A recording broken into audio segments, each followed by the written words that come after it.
Representantes da Confraría e do sector bateiro da Pobra trasladaronlle á presidenta de Portos de Galicia a necesidade urxente de reparar os pantaláns ante o seu avanzado estado de deterioro.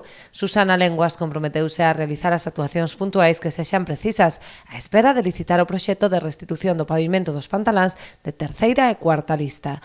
A actuación contempla tamén a instalación de torretas de suministro de auga e electricidade, a mellora do alumeado, a eliminación dos fondeos aos fingers e a redistribución dos puntos de amarre para readaptalos as embarcacións actuais. Durante a xuntanza abordouse tamén o proxecto de dragaxe do Peirao para incrementar o calado e favorecer o tránsito de embarcacións.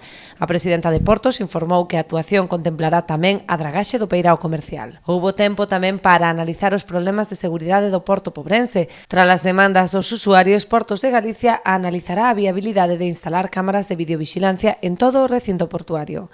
Por último, trataron outros asuntos de interese, como o aparcamento de vehículos na zona portuaria, a regulación de tráfico no Peirao ou a permeabilidade do porto comercial.